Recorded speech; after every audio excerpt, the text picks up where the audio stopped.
But as many are finding out, Edomites, the descendants of Esau, actually made up the Roman Empire. As a matter of fact, the Jewish Encyclopedia also states that the name Edom is used by the Talmudists for the Roman Empire, and they applied to Rome every passage of the Bible referring to Edom or to Esau. Where is Edom today? Esau's land was called Edom. Edom is the country of Jordan and the place of Petra, the city in the mountain. Look at the architecture of the photo at Petra, which is Edom. Notice how it resembles Rome along with many of the structures all over the world.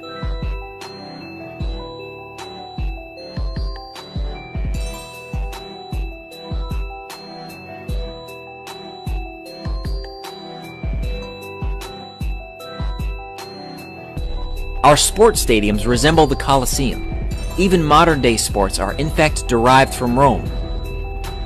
European systems of government are set up like the early Roman Empire, having both Senate and the Republic, local government, and other things as well. Esau's descendants are called Edomites. Later, they're called Idumeans.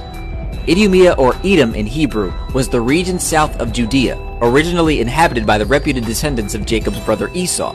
Edom was periodically subjected to Judea under David and Solomon the Maccabees, homeland of the house of Herod. There were no natural boundaries between Idumea and Judea, so the borders were always in flux. According to the Jewish Encyclopedia, 1925 edition, in 163 BC, Judas Maccabeus conquered the Edomite territory for a time. They, the Edomites, were again subdued by John Hyrcanus about 125 BC, by whom they were forced to observe Israelite rites and laws of the Torah. They were then incorporated with the tribe of Judah, and their country was called by the Greeks and Romans Idumea. With Antipater the Idumean began the Idumean dynasty that ruled over Judea till its conquest by the Romans. From this time, the Idumeans ceased to be a separate people. Therefore, Edom later became known as the Roman Empire. With the sacking of Rome by the barbarians came the mingling or spoiling of Esau's seed, thus fulfilling the prophecy of Jeremiah 49:10. But I have made Esau bare. I have uncovered his secret places, and he shall not be able to hide himself. His seed is spoiled, and his brethren and his neighbors, and he is not. The Goths were Ukraine, Romania, Moldova, Belarus, Poland, and Scandinavia. The Saxons were Germany, the Dutch, the English, Northern Albania, Great Britain, Scotland, Ireland, and Wales. The Franks were France. The Lombards were Italy. The Vandals were East Germany, which were known for their senseless destruction, which is where we get the term vandalism. Vandalism is the behavior attributed originally to the Vandals by the Romans in respect of culture, ruthless destruction or spoiling of anything beautiful or venerable.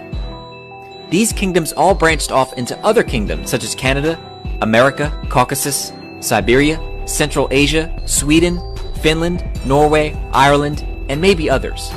No, together these kingdoms all make up the rule of the entire world. Esau and his kingdoms, Edom, will be ruling at the end of the world, and Jacob will rule afterward in the millennium under the Messiah, Yeshua.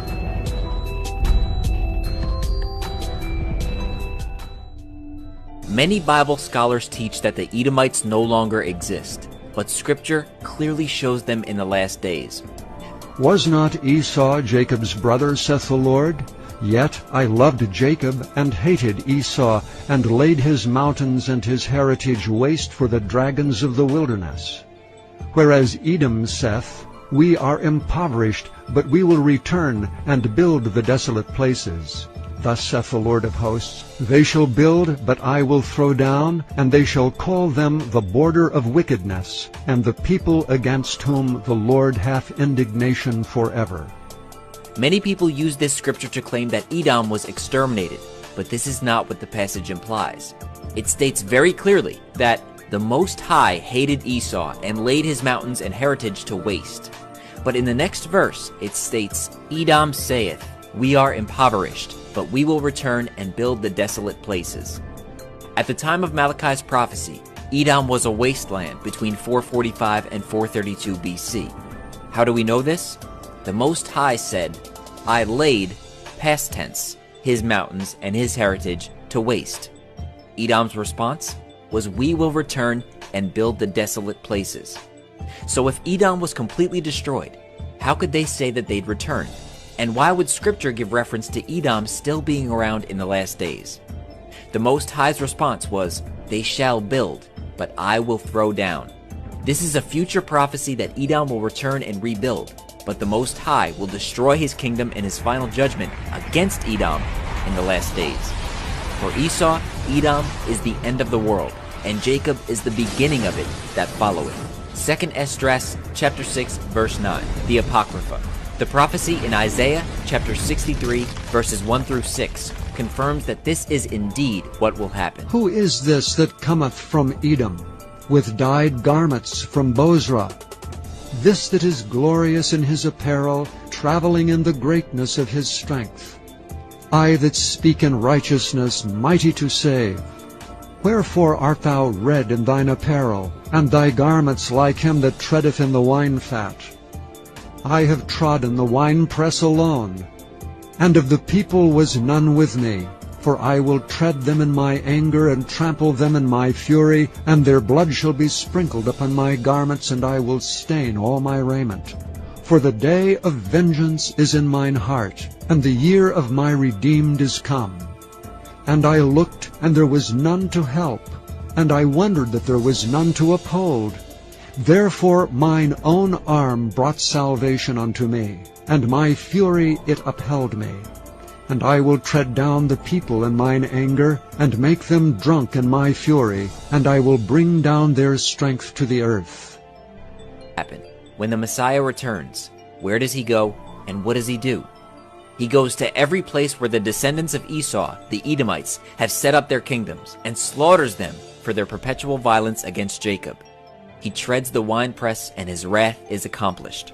Further proof is in the book of Daniel, which states that in the future,